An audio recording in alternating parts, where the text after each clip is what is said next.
नमस्कार दोस्तों, मैं हूं एडवोकेट अरुण कुमार सिंह और आप देख रहे हैं एकेएस स्टडी चैनल। दोस्तों, आज हम एक क्वेश्चन लाए हैं, वो है A is facing trial of murder of B. A का ट्रायल हो रहा है जिसमें ए ने बी का मर्डर कर दिया है by intentionally shooting him dead. Intentionally जानबूझ के उसको गोली मार दिया है।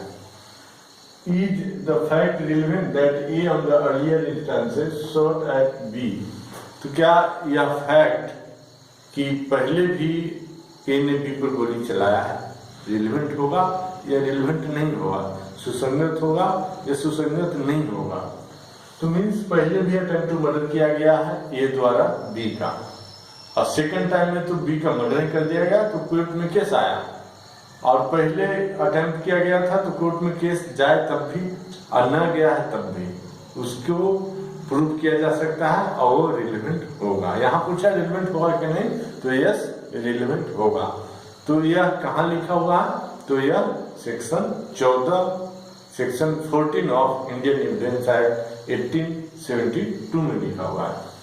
तो ये ने बी का मर्डर कर दिया है और अर्लियर ओकेजन में भी ए ने बी पर गोली चलाया था। तो ए ने बी पर गोली चलाया था, वो रिलेवेंट होगा कि नहीं, उसी का हमें आंसर देना है। तो बोला yes that the fact is relevant under section 14 of the Indian Evidence act, कि उसने अटेम्प्ट टू मर्डर पहले भी किया है ए ने बी का, तो यह रिलेवेंट फैक्ट होगा। Section 14 provides that facts showing the existence of a state of mind like intention, knowledge, good faith, etc. are relevant। क्योंकि सेक्शन 14 में कहता है कि किसी भी फैक्ट जो कि यह शो करता हो, जो कि यह दिखाता हो कि किसी भी व्यक्ति का क्या इंटेंशन है दूसरे व्यक्ति के प्रति, मीन्स जिसका मर्डर, यहाँ पर ए का क्या इंटेंशन है बी के प्रति, क्या इंटेंशन था बी के प्रति, क्या नॉलेज था बी के प्रति, क्या गुड फेथ था या बैड फेथ था बी के प्रति, इट्सेट्रा आर रिलेवेंट फैक्ट। कोई भी जो दो व्यक्ति हैं और दोनों व्यक्ति, एक व्यक्ति ने दूसरा के ऊपर क्राइम कर दिया है, तो जिसने क्राइम किया है उसका जिसके ऊपर मर्डर हो गया है उसके बारे में क्या नॉलेज था, क्या इंटेंशन था, क्या गुड फेथ था, क्या बैड फेथ था, सारे फैक्ट रिलेवेंट फैक्ट कहलाएंगे, रिलेवेंट फैक्ट माने जाएंगे। यह कौन बोला? यह section 14 of the Indian Evidence Act बोला। In this problem the act of A to shoot B on other previous occasions, इस प्रॉब्लम में ए का काज कि बी को पहले भी शूट किया गया, पहले भी उस पर अटेम्प्ट टू मर्डर किया गया ए द्वारा, है ना, प्रीवियस ओकेजन में, सो दैट यह दिखाता है existence of a state of mind, A का स्टेट ऑफ माइंड का एग्जिस्टेंस दिखाता है, that is intention of A का इंटेंशन भी दिखाता है कि ए का इंटेंशन बैड था बी के प्रति, मर्डर करने के इंटेंशन पहले से था, अभी मर्डर कर दिया। Existence of state of mind should be regarding to a particular matter in question. Particular matter in question क्या?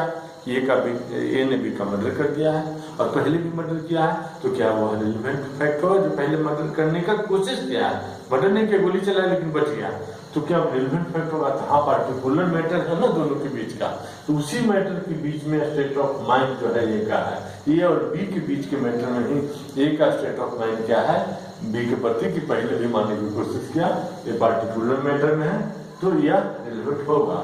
ए shot at B on earlier occasion and A is tried for murder. A ने पहले B का 307 किया, मतलब murder की कोशिश किया है, और अभी क्या है कि earlier occasion and A tried for murder, अभी उसका मर्डर ही कर दिया तो उसके भी ट्रायल चल रहा है with regard to the same person, A और बी सेम पर्सन। ए ने पहले भी गोली चलाया बी के ऊपर, ए ने अभी गोली चला के तो मर्डर ही कर दिया है।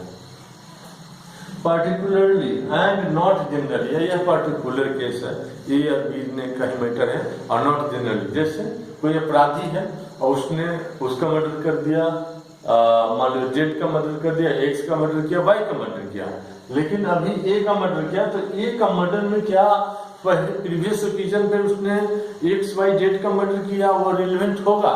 तो रिलेवेंट होगा, लेकिन सेक्शन 14 में नहीं होगा। रिलेवेंट होगा कि वह हैबिचुअल ऑफेंडर है, पोटेंशियल ऑफेंडर है, लेकिन सेक्शन 14 में नहीं होगा, और यहाँ उसको नहीं माना जाएगा। सेक्शन 14 में पार्टिकुलर उन्हीं दोनों के बीच कंपैरिजन है कि ए ने बी का मर्डर किया, तो पहले भी क्या मर्डर किया, अटेम्प्ट मर्डर किया, वहां रिलेवेंट होगा सेक्शन 14 में। Try for murder with regard to the same person, particularly and not generally, hence it is relevant under section 14, इसलिए यह सेक्शन 14 में relevant होगा।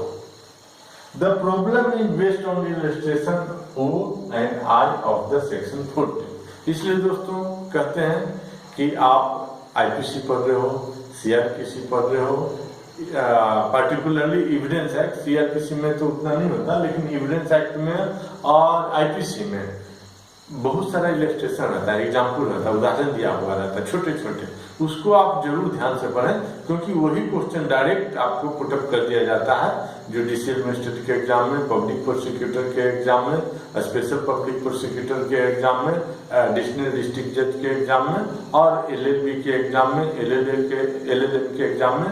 तो आप सोचते हैं कि ये कहाँ से आया, यदि आप उसको पढ़ के गए होते इलस्ट्रेशन को, तो बहुत आसान है, ऐसा इलस्ट्रेशन O और I में दिया हुआ है। थैंक यू दोस्तों, और आप हमारे चैनल को लाइक, शेयर और सब्सक्राइब जरूर करें, ताकि हम क्वेश्चन आंसर फॉरवर्ड करें। आप भी कोई क्वेश्चन पूछ सकते हैं, तो उसका मैं इस तरह से लिख करके जवाब दूंगा, और उस पॉइंट पे कोई हाई कोर्ट, सुप्रीम कोर्ट का केस यदि एग्जिस्ट करता है, तो उसको भी मैं बताऊंगा, और आप एग्जाम में बहुत अच्छे से आंसर कर सकते हैं। या नॉर्मली आप कोई आपके लीगल डिस्प्यूट है, लीगल क्वेश्चन है, चाहे वो क्रिमिनल से रिलेटेड हो या सिविल से रिलेटेड हो, लैंड डिस्प्यूट से रिलेटेड हो, तो भी क्वेश्चन आप पूछ सकते हैं। मैं इस तरह से पहले क्वेश्चन लिखूंगा और फिर आपको आंसर लिख करके आपको समझाने की कोशिश करूंगा। लेकिन हाँ, आपकी क्वेश्चन क्लियर होना चाहिए, क्वेश्चन में क्लियरिटी होना चाहिए। आप कमेंट बॉक्स में आप क्वेश्चन लिख सकते हैं। धन्यवाद दोस्तों, आज के लिए इतना ही।